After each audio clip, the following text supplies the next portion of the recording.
Here we go. Teeing it up. Let's see how long and straight we can hit it here on the program where intellectual anarchy is encouraged and nurtured for now. JD here. Good to have you on board. We always do appreciate when you take some of your time to spend with us here on the big show. Marcelo working the dials, Brad producing the program, emails at the website, jerrydoyle.com. And the poll question up there for you today. The "Are you better off than you were 4 years ago" theme is emerging in the presidential race. Dems say they inherited a sick economy. GOP says Obama made it worse, and Romney is Mr. Fix-It. What do you say to that? Nobody says Obama inherited a mess and he just needs more time. 11% say Romney is the guy to fix the economy. 49% say Obama has only made the bad situation worse, and 40% say regardless, it's going to be a long, hard recovery. We'll take your answer there at the website or here at 800-876-4123. I'm looking at Judge Napolitano right now on Fox News. That's weird because he's going to be on the program with us coming up later in the show. He's everywhere. He's warming up now. That's exactly right. He's warming up on Fox News to come onto our program to give us the really good stuff. Judge Knapp's going to join us later in the program. Steve Camarata is going to join us from the Center for Immigration Studies. A new study out from them. Basically about half of the immigrants in this country are on some form of welfare, lack health insurance, or rely on some other form of government dependency after 20 years in this country. He's going to give us the latest and greatest there. That ties in with the headline here from the Weekly Standard. How about this? Over 100 million now receiving federal welfare. This comes from Daniel Halper at theweeklystandard.com. Over 100 million now receiving federal welfare. Some would see that as problematic. To Obama and the sing-along socialists, they see the headline and say, that's a good start. How high can we get that number? I hate those cheesy rim shots, especially when they follow a cheesy joke. Okay? Just so you know. If we knew that was a bad joke to begin with. But really, think about it. At some point, you'd have to say, we might have a big problem here. The numbers speak for themselves. Again, the numbers don't lie. Politicians lie about the numbers. Since 2000, Medicaid has increased from 34 million people to 54 million people in 2011. 2000, George Bush was the president. Oh, we can't talk about that, right? SNAP, the Supplemental Nutrition Assistance Program, or food stamps, grew from 17 million to 45 million in 2011. And let's take a look at what spending on food stamps alone is going to be projected to be. $800 billion over the next 10 years. This comes from the U.S. Census Survey of Income and Program Participation, showing that only 110 million individuals received a welfare benefit in 2011. Oh, by the way, that number doesn't include other means-tested benefits, the Earned Income Tax Credit, health insurance premium subsidies, which are going to include, obviously, in a big part of Obamacare. And if you take a look at those premium subsidies that are going to kick in 2014, we can kick the 110 number up by an additional 25 million to 135 million people receiving some sort of federal welfare. Oh, it just gets better, doesn't it? But you have to understand, when people listen to Obama and he makes comments like, we tried their plan and we know what it did, and we've tried our plan, meaning the socialist plan, and their plan works, he's right. Their plan is working. Their plan is to crater capitalism, to crater the free market system, to overwhelm what it is the system has been reliant upon, to bring the system to its knees, with more people dependent upon the government to be their savior. I keep going back to this Chicago Tribune cartoon. Cartoons are supposed to be funny. From 1934. The headline of it is Planned Economy or Planned Destruction. This is Chicago Tribune, 1934. Obamaland, Chicago. And there's a wagon going down the road, a dirt road, obviously, at the time. And the wagon is being pulled by a donkey, the political tie-in. And off the back of the wagon are people with shovels shoveling money into the streets. On the back of the wagon, it says, depleting the resources of the soundest government in the world. In the lower left-hand corner of the cartoon is Leon Trotsky. And across his easel, as he's sitting there, the artiste that he is, it says Plan of Action for the United States. Spend, spend, spend.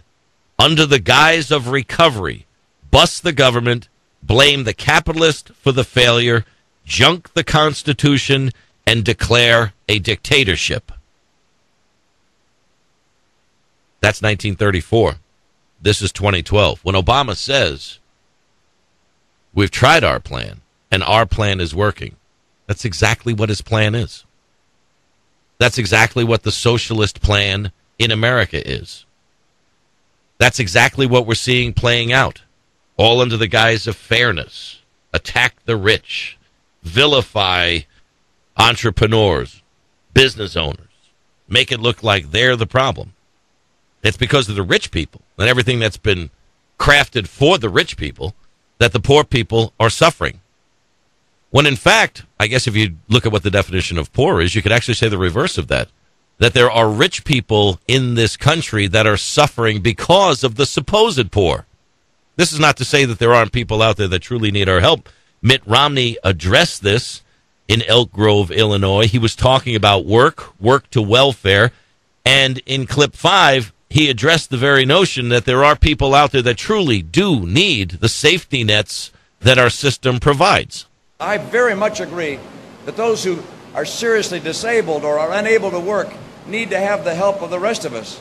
But those who can work ought to have the opportunity for a good job, and if they're getting state assistance, they ought to have the requirement for a good job. Those who can work ought to have the opportunity for a good job. I would suggest, Mr. Romney, you might want to tighten that message up a little bit, that there are people out there who can work, but who choose not to work, because not working is a lot easier than having to dot the I's and cross the T's every day. But back in the days of Bill Clinton and the Republican House and Senate, in clip 1, Romney talks about the bipartisan successes of what they were able to accomplish, but what they were able to hold off, or at least roll back to some degree, was this ever-growing dependency on government crack. One of the greatest bipartisan successes we've seen was President Bill Clinton and Republicans coming together to reform welfare. They did not want a culture of dependency to continue to grow in our country, but instead wanted to have people have the blessings of work. They didn't want a culture of dependency. Well, there were some who did, but thankfully there were others who decided to forestall that. Or say, no, you just shouldn't sit around on your lazy fat ass and do nothing and get a check every month. And here's where we got to today.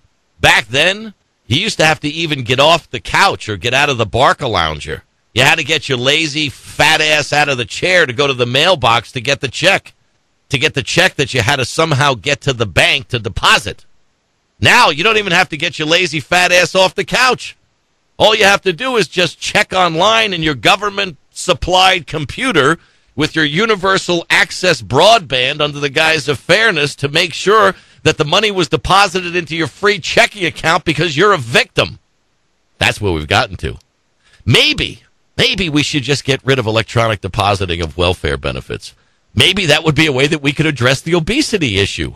Maybe we'd have to get some of these fat, lazy, bottom-feeding, mouth-breathing, knuckle-dragging, government-dependent slobs off the couch to actually have to walk out to the mailbox and then maybe actually have to go to the bank and stand in line and fill out a deposit slip and then reverse that and get home and go, I'm exhausted. Let me see what's on my government-sponsored 70-inch LED 3D as I listen to Wolf Blitzer and 7.2 surround sound tell me that I'm a victim. Better build sidewalks. How to build sidewalks. The reason you're fat is because the evil capitalists don't want to put sidewalks in front of your home in Nome, Alaska. And if it was only for the fact that you had a sidewalk, then you wouldn't be a biscuit short of $3.50. Wow, have we gotten really soft as a nation. But the socialists, they're winning. They're winning the battle because they're getting more and more people addicted to government crack. They're playing the game. But here's the game that's playing out in France that's going to play out here. Over in France, with the new socialist president, they're looking at instituting 75% tax rates on the rich, however it is they define the rich to be. Here it's $250,000 or more. That's the number here, a little higher over there. But basically what they're saying is, look, we have to tax the rich. And if we tax the rich, well, then we're going to be able to do what we need to do. No. They're selling the theme of patriotism over there in France, that paying the extra tax is patriotic to get France back on its feet again. In a country of 65 million people in France, how many people actually would be affected by the tax? They say somewhere between 7 and 30,000, not even close to any number that would do what it is that they need to do to supposedly become fiscally more sound. But what is it really all about? All it is political cover. Because if they say they've already taxed the rich, then what happens when the economic realities really come home? Then they're going to turn to the rank and file, to John and Jane Q. Public, to the couch dwellers. And they're going to have to say, look, we've done everything we can. And now we're going to have to ask you to sacrifice a little too. Because sooner or later, the realities come home to roost. And what they're doing right now is merely a political cover PR campaign on the part of Democrats to go after rich people who supposedly aren't paying their fair share. But sooner or later, people are going to have to recognize that we're all in this together. And if you got a nation that becomes more dependent upon a government, more dependent upon fewer people to provide for a nation of more people who choose not to participate in the economy, vive la France. That's the way America is going to go, too. The Jerry Doyle Show. But if we just keep eating our freedom fries and if we just keep pouring our French wine down the drain and then keep talking about freedom and liberty, then it's all going to work out. We got a lot of heavy lifting to do, folks. That's assuming you can get your fat ass off the couch to be a part of the heavy lifting. Stick with me. This is the Jerry Doyle Show.